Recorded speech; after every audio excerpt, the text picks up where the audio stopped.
हाय दोस्तों, कैसे हैं आप सभी। मैं डॉक्टर अनव्यास फिर से अपने यूट्यूब चैनल पर आप सभी का स्वागत कर रहा हूं और आशा कर रहा हूं सभी ठीक हैं, एंजॉय कर रहे हैं। Employ relation and labour laws के सब्जेक्ट पर मैं चल रहा हूं। 12th मोस्ट अंतिम प्रहार में सब्जेक्ट में लेकर आ चुका हूं। अंतिम प्रहार का 12th क्वेश्चन आ गया है, जल्दी से देख लेते हैं। अभी तक प्रोविजन ही चल रहे हैं और 12th क्वेश्चन भी ऐसा ही है। ये कह रहा है मैटरनिटी बेनिफिट। मैटरनिटी बेनिफिट आप ये समझ लीजिए, जब एक माँ के लिए मातृत्व अवकाश होता है, एक पहले नहीं दिया जाता था, पहले उनको एक्सप्लॉयटेशन कराया जाता था और ये तो 1961 में स्टार्ट हुआ। इससे जो मातृत्व अवकाश, पहले तो एम्प्लॉयमेंट ही नहीं मानते थे, है ना। वुमेन्स को अंग्रेजों के ज़माने में सैलरी वेजेस वगैरह देने का कोई प्रोविज़न नहीं था, मेंस को ही मिलेगा और एम्प्लॉयमेंट अपॉर्चुनिटी भी नहीं थी। लेकिन जैसे एम्प्लॉयमेंट अपॉर्चुनिटी बनी, गवर्नमेंट ने इसका मैटरनिटी बेनिफिट, क्योंकि गवर्नमेंट के अंदर भी बहुत सारी वुमेन्स आ गई थी, है ना, तो और नारी शक्ति की वंदना करने के लिए अब तो खैर मोदी गवर्नमेंट इसमें अलग अलग कर रही है। इसका 33% का उनको रिजर्वेशन दिया है, देना भी चाहिए।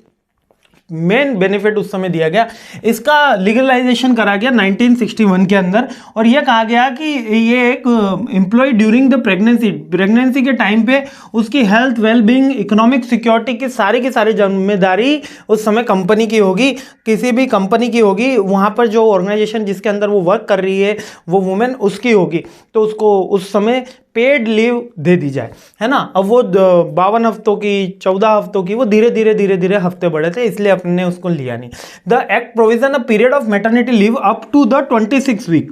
अब ये फिर बढ़ गया है, 52 हफ्तों तक आ गया, लेकिन गवर्नमेंट के अंदर 52 हफ्ते, लेकिन स्टार्ट में 26 हफ्तों तक था।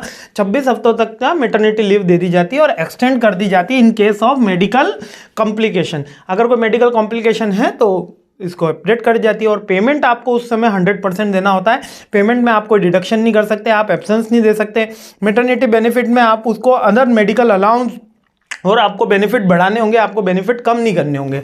और इसमें प्रोहिबिटेड कर देते थे कुछ certain kind of work, like कि आपको उस समय हेवी बर्डन का जो वर्क होता है वो प्रोहिबिटेड कर दिया जाता था, है ना। और मेंटल और हेल्थ इश्यूज पे अगर कोई इंपैक्ट आ रहा है तो वो वर्क प्रोहिबिटेड कर दिया जाता था। गवर्नमेंट का रेगुलेशन था कि आप ये काम नहीं करा सकते, आपको उस प्रेग्नेंट वुमेन के साथ कोई दूसरा एक्ट कराना होगा, आगे को उसको हैवी वर्क आप अलॉट नहीं कर सकते।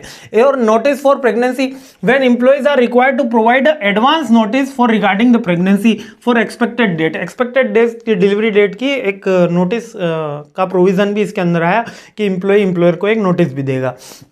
और प्रोटेक्शन अगेंस्ट डिसमिसल। अब कोई वुमेन प्रेग्नेंट हो जाएगी तो गवर्नमेंट एम्प्लॉय या प्राइवेट एम्प्लॉय उसको डायरेक्टली प्रेग्नेंट हो गए, आप अब जाइए क्योंकि आप हेवी वर्क नहीं कर सकते, आप उसको डिसमिस नहीं कर सकते। इवन यही था जिससे मतलब भारत में जो शिशु दर थी वो बढ़ी थी, है ना, क्योंकि प्रेग्नेंट वुमेन को उस समय यह समझा जाता था कि अब ये हो गई प्रेग्नेंट तो अब इसको हटा दिया जाए, ये सही से काम नहीं कर पाएगी।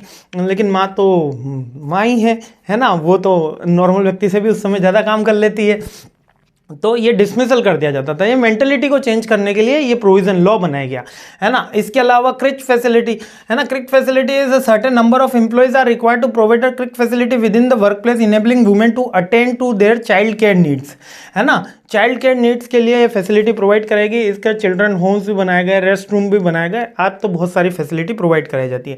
और इसको एनफोर्समेंट कराने की जिम्मेदारी वापस गवर्नमेंट की है। वुमेन्स वेलफेयर ऑफिसर से काम करता है और डिपेंड, इसको समय पे अमेंडमेंट किया गया, लेटेस्ट 2017 में किया गया था, जिसमें वुमेन वेलफेयर के लिए 12 वीक से 26 हफ्तों तक तो कंपलसरी या 52 हफ्तों तक इसकी करने की कोशिश चल रही है ना। और बस सरोगेसी मदर में भी सेम प्रोविज़न, पहले सरोगेसी में नहीं थे, अब सरोगेसी में भी सेम प्रोविज़न बनाए गए हैं। और एक इंपॉर्टेंट एक्ट था जो वुमेन प्रेगनेंसी में वुमेन्स की हेल्प करने के लिए, उनको एनरिच करने के लिए, उनको एम्पावर करने के लिए बनाया गया। इतना सा याद रखना है। जब भी कोई एक्ट आए तो देखो परेशान नहीं होना, उसके की प्रिंसिपल्स लिखने हैं, उसकी इंपॉर्टेंस लिखनी है और उसका एक कंक्लूजन लिख देना है। वही की प्रिंसिपल इंपॉर्टेंस से आप एक कंक्लूजन तो ड्रॉ कर ही सकते हो, बस इतना से तो बातें याद रखनी है। और उसका एनफोर्समेंट तो आपको हमेशा ये लिखना है कि government, Indian government is liable to enforce the certain rules and regulation. कुछ के अंदर ही है, जैसे कि जो चाइल्ड लेबर का है उसके अंदर चाइल्ड डेवलपमेंट ऑफिसर्स लागू करता है, बाकी तो सब में इंडियन गवर्नमेंट ही है। और वो चाइल्ड लेबर ऑफिसर्स की जगह भी इंडियन गवर्नमेंट लिख दोगे तब भी सही है वो, है ना, कोई गलत नहीं, क्योंकि चाइल्ड लेबर ऑफिसर को अपॉइंट भी तो इंडियन गवर्नमेंट ही कर रही है। तो ज़्यादा परेशान मत हो एक्ट को लेके, लेकिन इसका मेन प्रोविज़न, अगर आप मैटरनिटी बेनिफिट के अंदर payment of minimum wages act लिख दोगे तो क्या सही होगा? नहीं होगा ना। तो यहाँ पर यही बातें आपको याद रखनी है कि जो जिस चीज़ का प्रोविज़न है हमको उसी थीम के ऊपर वर्क करना है। ठीक है, चलिए आगे बढ़ते हैं। आई होप आपको सारी बातें बहुत ईजीली समझ में आ रही होगी।